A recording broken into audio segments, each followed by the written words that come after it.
Assalamualaikum warahmatullahi wabarakatuh. Waalaikumsalam. Bismillah walhamdulillah. Asyhadu an la ilaha illallah wa asyhadu anna Muhammadan abduhu wa rasuluh. Wa la haula wa la quwwata illa billahil aliyyil azim. Allahumma sholli ala sayyidina Muhammad wa ala ali sayyidina Muhammad. Amma ba'd.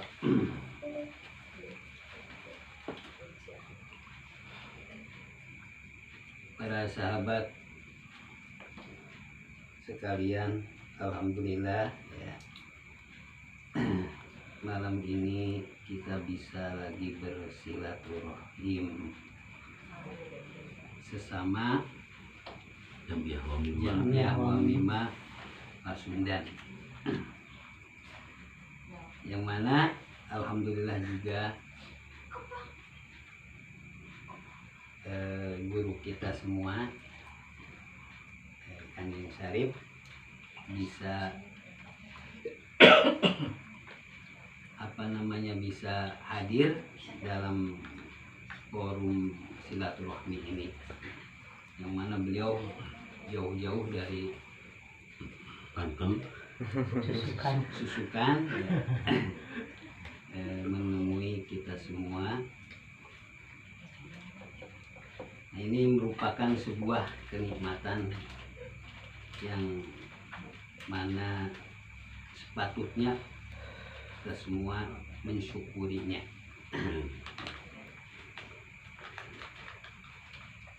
Nah, alhamdulillah setelah tadi kita bersama-sama membaca doa wa mimah, maka untuk selanjutnya kita akan mendengarkan tausiah yang akan disampaikan oleh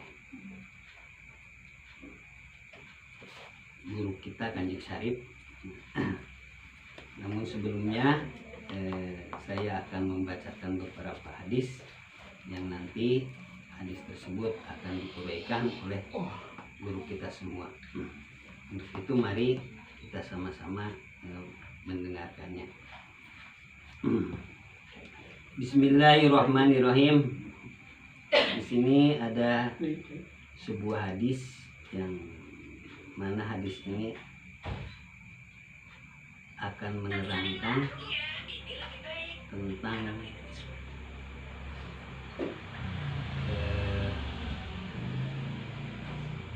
ya masalah dunia dan akhirat. Baiklah, kita bacakan saja.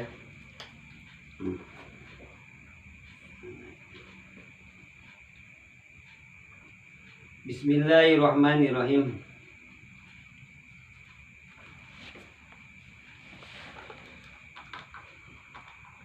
Qala Nabiyyu alaihi salatu wassalam.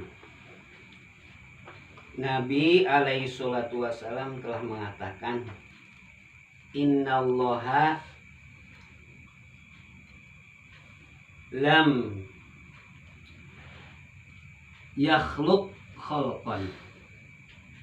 Sesungguhnya Allah tidak menciptakan makhluk abghadu minad dunya, yang lebih dibenci daripada dunia, lebih tidak disenangi daripada dunia. Wa innahu lam yanzur ilaiha mundu khalqiha. Dan sesungguhnya Allah tidak pernah melihat kepada dunia sejak ia diciptakan. Nah, itu satu hadis yang disampaikan, yang dapat disampaikan. Mungkin di sini guru kita dapat memperjelasnya. Jadi sungguhnya Allah, di sini kata Rasulullah, sesungguhnya Allah, innallaha lam lam yakhluq khalqan, sesungguhnya Allah tidak menciptakan makhluk yang lebih dibenci, yang lebih tidak disukai oleh Allah minad dunya, daripada dunia. Jadi tidak ada makhluk yang lebih dibenci oleh Allah jadi dunia itu. Jadi maksudnya gimana tuh?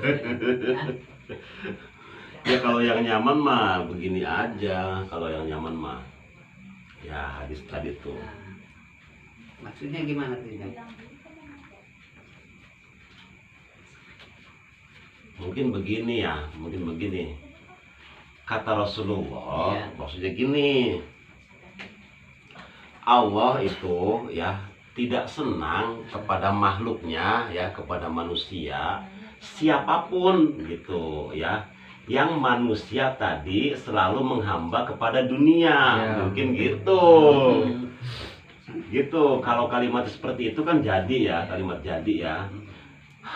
Allah tidak senang kepada manusia yang manusia tadi ya condong kepada dunia. Iya, bukan condong kepada Tuhan gitu.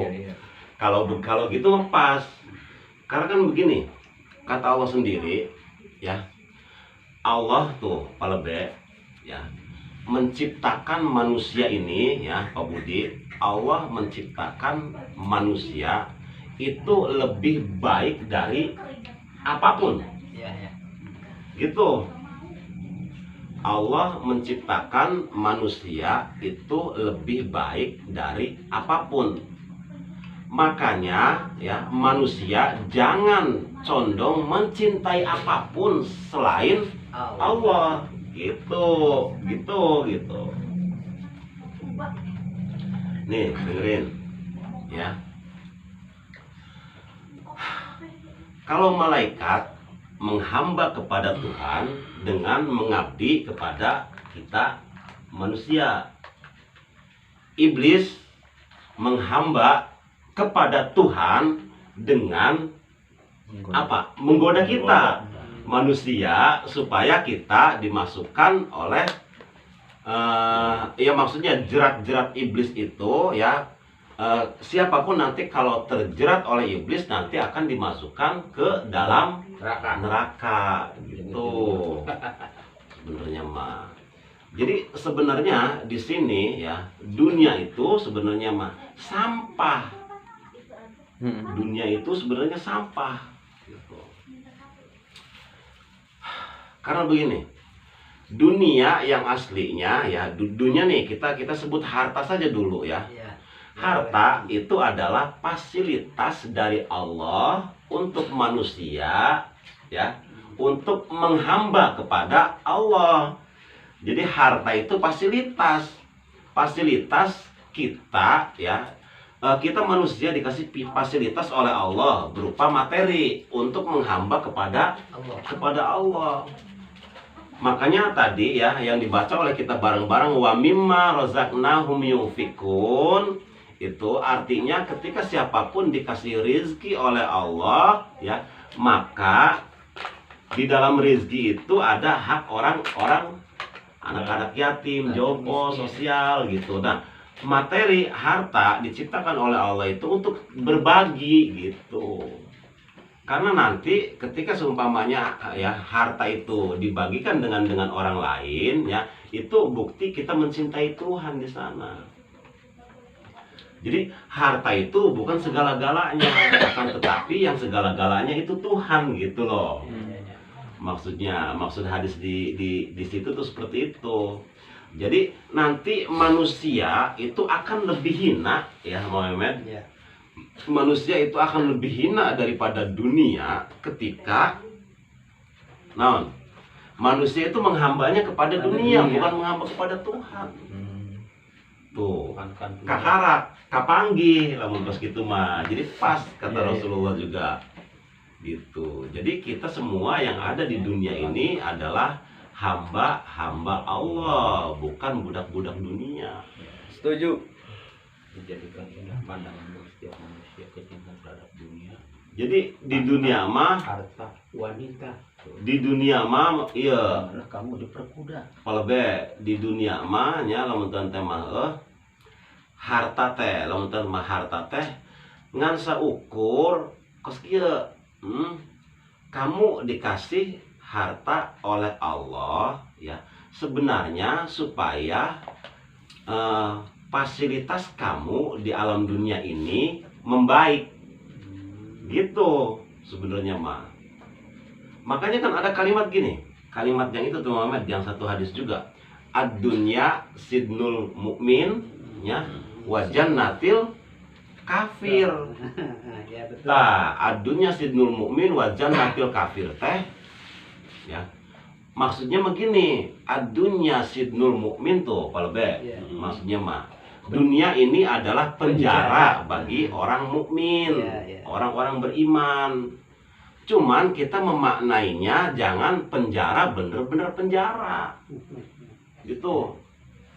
Orang mukmin, orang beriman boleh kaya ya sampai penghujung kayaknya.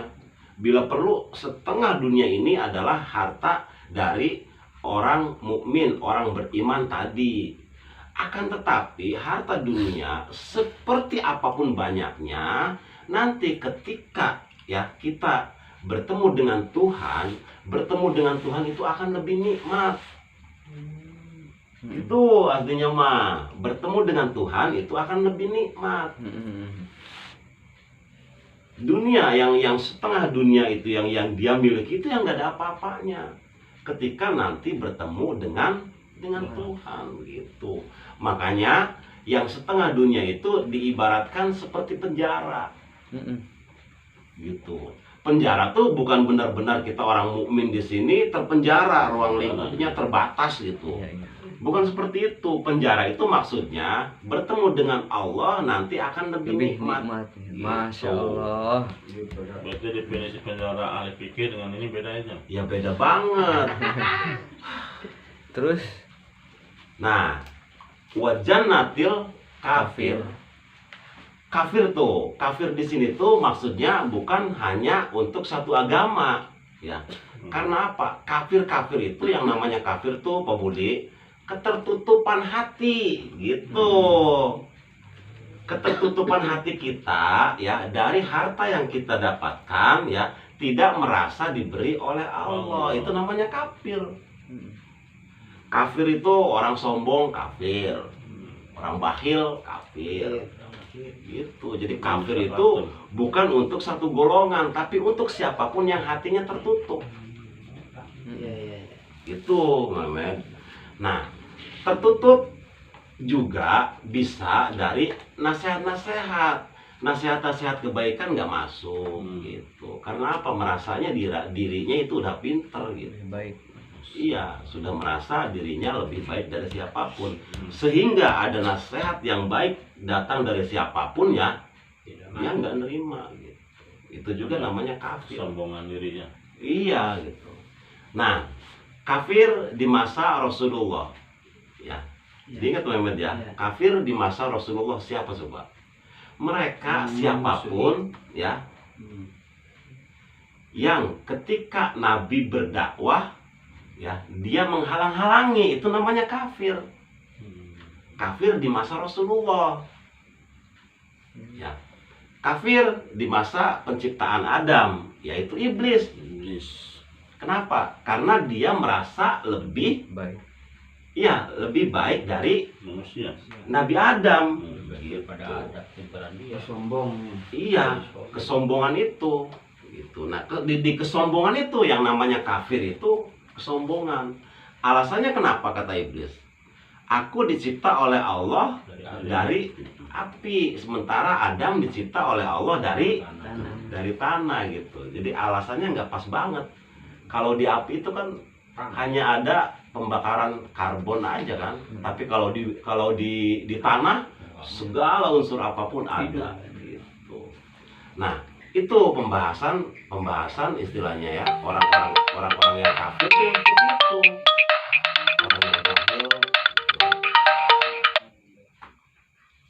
Orang yang bakhil gitu.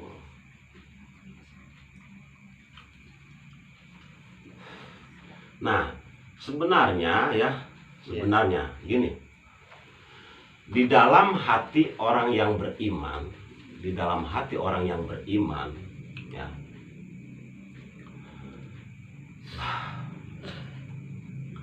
hati orang yang beriman itu lebih luas daripada 7 lapis langit dan lebih luas dari 7 lapis bumi.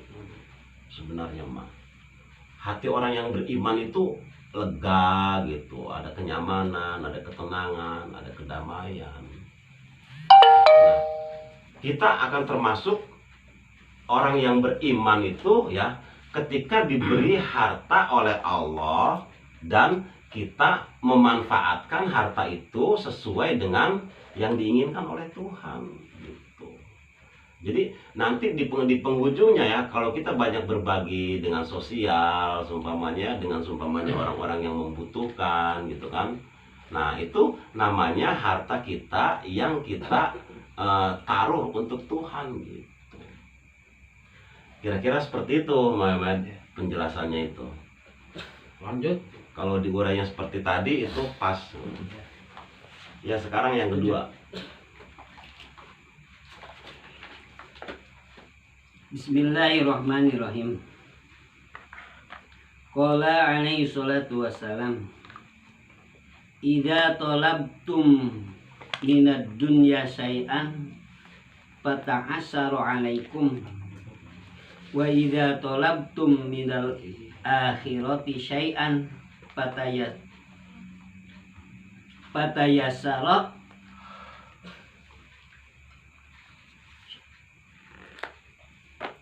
Batayasaru lakum fa'lamu annallaha ta'ala yuhibbukum. Kata Rasulullah SAW, bila kalian mencari sesuatu dari dunia, kemudian kalian merasa kesulitan, dan ketika kalian mencari sesuatu dari perkara-perkara akhirat, kemudian kamu merasa digampangkan, maka ketahuilah bahwa sesungguhnya Allah Ta'ala mencintaimu. Jadi artinya ketika kita merasa sulit ketika mencari duniawi, dan ketika mencari keakhiratan digampangkan, merasa gampang, maka itu artinya Allah sedang mencintai kita. Oh gitu, iya, Masya Allah. Maksudnya gimana? Ini tuh sebenarnya mah kalimat ini nih, kalimat-kalimat tauhid banget sebenarnya mah, cuman jarang kejangkau. Ini tauhid banget ini Muhammad, kalimat ini nih. Ya, coba di Karunya sebenarnya mau dihesekeun ka urang. Kalimat tauhid tuh. Urang ulah adigung. Nih, kalau kalimatnya begini ya, kalimatnya ya. Untuk mereka para kekasih-kekasih Allah, ya artinya kekasih-kekasih Allah itu orang yang sedang memperbesar volume kasih sayang yang ada di dalam hatinya, ya. Bagi mereka, Gus Jaki, ya, yang sulit itu bukan mencari rezekinya, bukan mencari uangnya yang sulit tuh. Tapi yang sulit itu setelah uang didapat, ya, dan dibelanjakan ke jalan Tuhan. Sulitnya emang. yang dimaksud sulit itu begitu ya? Iya, ya, Emang. dimaksud sulitnya itu. Nah, kalau kebanyakan umum ya, umum orang itu ya, yang sulit nyarinya. Iya, sementara membuang ya mudah, gitu. Buat ke mall, buat belanja, buat seneng-seneng, buat refreshing, gitu kan. Membuangnya mudah, ya. Yang nyarinya sulit. Tapi di mereka, di para aulia illah, bukan para aulia illah, orang-orang soleh saja. Kalau orang-orang soleh itu berpikiran, ya, yang sulit itu membuang, gitu. Artinya membuang itu menaruh harta itu tepat pada tempatnya, gitu. Sesuai dengan kehendak Allah gitu. Bukan, iya maksudnya apa yang disenangi oleh Allah, nah harta itu masuk, Muhammad. Gitu. Yang sulit itu bukan mencari ya, Membuang. tapi membelanjakan bagi mereka gitu. Yaitu orang-orang khusus itu, orang-orang khusus itu ya, ketika uang sudah di kantong ya, kita nyari rezeki kemana dapat. Nah, uang yang sudah di kantong, nah bagaimana uang ini kita bisa berbagi dengan orang lain, itu yang paling sulit, bukan nyarinya. Maksudnya gitu. Di ayat Maksud hadis itu tuh gitu, Muhammad. Kayak deui, kayak lo berak mah di WC minum air. Ayatnya. Tuh, jadi untuk mereka, orang-orang yang sedang memperbesar volume kasih sayang yang ada di dalam hatinya, ya, itu bagi mereka ya, yang sulit itu memberikan harta ini ke orang yang membutuhkan, itu yang paling sulit gitu. Karena kenapa? Karena ketika kita membelanjakan harta tepat untuk Tuhan, ya, itu nanti dari sana gitu kan. Seumpamanya Islam, kita menyelamatkan siapapun gitu kan, memberi itu adalah keislaman gitu kan. Nah, dari memberi, nah baru nanti masuk ke kita, itu namanya keimanan. Ada rasa nyaman di dalam hati kita setelah memberikan harta kita tepat untuk Tuhan gitu. Nah, bagi mereka di situ, jadi untuk belajar dermawan itu bukan hal yang mudah. Iya. Makanya di dalam sholat ya, dari takbir awal sampai salam, itu kenapa sholat itu putus dengan assalamualaikum warahmatullah, tengok kanan, assalamualaikum warahmatullah, tengok kiri. Artinya mah sholat itu Muhammad ya, untuk pengokohan supaya kita bisa dermawan, karena dermawan itu sangat sulit sekali. Nengok ke sono. Nah, Syukur. Nengok ke di sholat makmur. ya, di sholat itu ada dialog intensif antara kita dengan Tuhan. Nah, ketika kita banyak berdialog dengan Tuhan, maka nanti kita bisa jadi dermawan gitu sebenarnya mah. Gitu. Jadi untuk dermawan tuh sulit banget gitu. Muhammad, satu lagi Muhammad. Ya boleh. Ya, satu lagi. Kalau diterjemahkan seperti tadi itu kan sulit banget, maksudnya kemana gitu, maqasidus syar'inya. Maksudnya Rasulullah nih ngomong ini kemana gitu, tujuannya kan sulit gitu. Tapi kalau diurai seperti tadi ya kita bisa jelas lah, insya Allah. Iya. Bismillahirrahmanirrahim.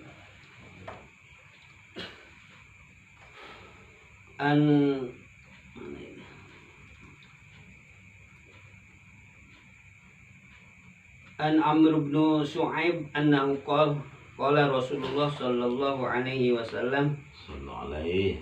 khoslatani man kanata fihi katabahu Allah taala syakiron sobiron. Hadis ini diriwayatkan dari Amr bin Shu'aib, bahwasanya beliau mengatakan bahwa Rasulullah SAW telah berkata, Iya. dua perkara yang mana terdapat pada orang, dua perkara itu terdapat pada orang yang oleh Allah dicatat sebagai orang yang bersyukur dan bersabar. Man nadhara fid dunyahu ila man huwa fawqahu faqtada bihi. Man nadhara fi dinihi ila man huwa fawqahu faqtada bihi. Yang pertama, barang siapa yang melihat di dalam agamanya kepada orang yang lebih tinggi daripadanya, mungkin maksudnya ilmunya, faqtada, maka kemudian dia mengikuti orang tersebut, maka itu berarti orang tersebut orang yang bersyukur. Ya. Wa man nadhara fid dunyahu ila man huwa dunahu fahamidallahu ta'ala ala fadlillahi alaihi. Yang kedua, barang siapa yang melihat kepada dunianya terhadap orang yang di bawahnya, kemudian dia bersyukur atau memuji kepada Allah Ta'ala terhadap apa yang telah dikaruniakan kepadanya, maka itu berarti orang tersebut orang yang syakiron sobiron. Jadi nah itu maksudnya begitu. Jadi dua perkara tersebut. Jadi bila di dalam beragama dia melihat kepada orang yang lebih tinggi ilmunya mungkin dari atau ibadahnya, kemudian dia mengikuti orang tersebut, maka ia termasuk orang yang syakiron sobiron. Kemudian orang yang memandang pada dunianya kepada orang yang lebih rendah daripada dirinya gitu, dan bersyukur terhadap apa yang telah dikaruniakan Allah kepadanya, maka itu termasuk orang yang syakiron sobiron. Jadi dua perkara tersebut. Jadi maksudnya begitu diperjelas lagi. Begini, padahal mah itu tuh kalimatnya gini ya. Ketika kita melihat ya siapapun ya, kita melihat ada orang yang ngomongnya lembut, nasihat-nasihatnya baik. Ketika seumpamanya kita mendengarkan dia ngomong tuh kayaknya adem banget ya. Ngelihat wajah orang itu, baru ngelihat wajahnya aja tuh kayaknya ada kesejukan di dalam diri kita gitu kan. Nah, ketika dia mengurai keilmuan ya, hebat sekali. Maksudnya ketika dia mengurai apapun, nasihat-nasihatnya masuk ke dalam diri kita dan kita cepat mengimplementasikan. Taruhlah kita melihat satu ulama, satu kiai siapapun ya, kiainya sudah seperti itu, sabar nagesapan taubna gitu, ketulusannya dia mengamalkan ilmu, berbagi ilmu dengan orang lain, yang mengenalkan Tuhan kepada siapapun gitu kan ya, sabarnya sudah teruji, orangnya lisannya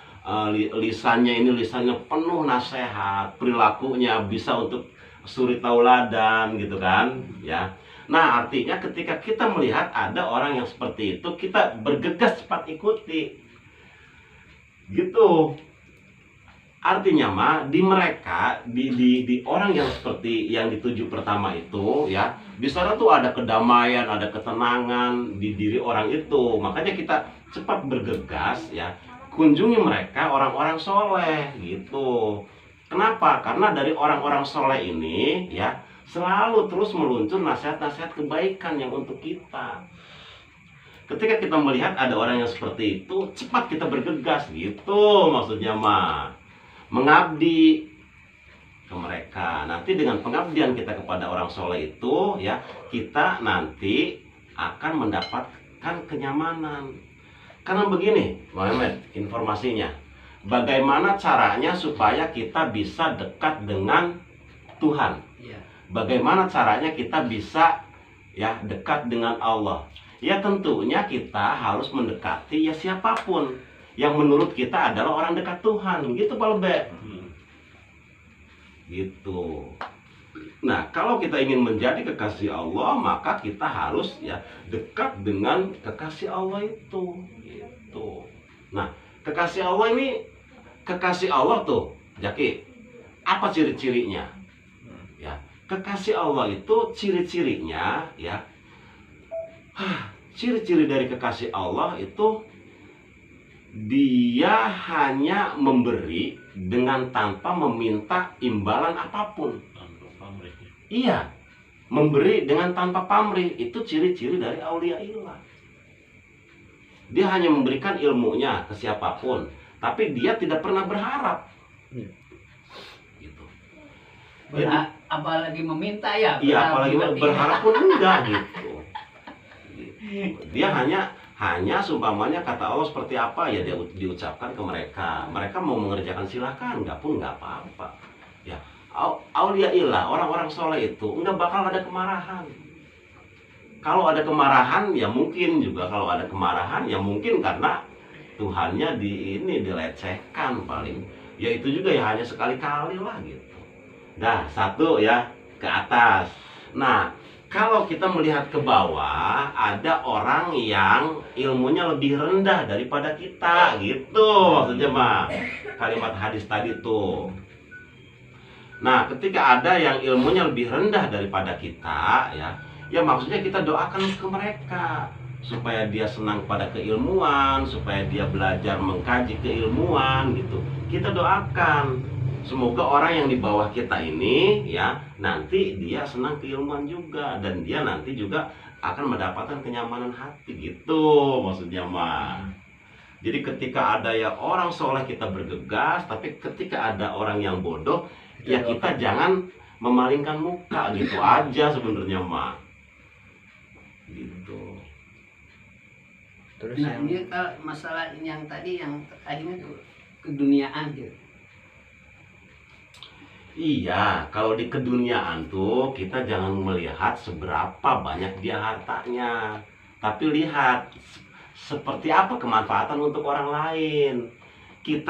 Yang kita lihat itu menghargai mereka dari manfaatnya, bukan dari banyak hartanya. Maksudnya begitu. Kita mengagumi siapapun ke orang kaya ini bukan karena kaya hartanya banyak, bukan. Akan tetapi kemanfaatan orang yang kaya itu banyak kemanfaatan untuk orang lain. Nah, baru kita mengagumi orang yang kaya siapapun ketika orang kaya itu dermawan dan banyak memberikan kemanfaatan kepada orang lain gitu maksudnya. Nah, gitu aja kiranya cukup sekian dari saya, kurang lebihnya mohon maaf. Wabillahi taufik wal hidayah. Wassalamualaikum warahmatullahi wabarakatuh. Waalaikumsalam warahmatullahi Mamet, doa kan, Mamet? wabarakatuh. Mamet, doa kan? Palpe sih lah. Sok. Sekali. Doa kan? Bismillahirrahmanirrahim. Amin. Amin. Alhamdulillahirabbil alamin. aku aja. Hamdan yuafi ni'amahu wa yakfi mazida ya rabbana lakal hamdu kama yanbaghi li wajhika wa azimi sultanik. Allahumma shalli ala sayyidina Muhammadin salatan tunjina biha min jamil awali wal afat wa taqdirana biha jami'al hajat wa tutahina biha min jami'is sayyiati wa tarfa'una biha indaka 'ala darajat wa tuballighuna biha as-saghayati min jami'il khairati fil hayati wa ba'dal maut.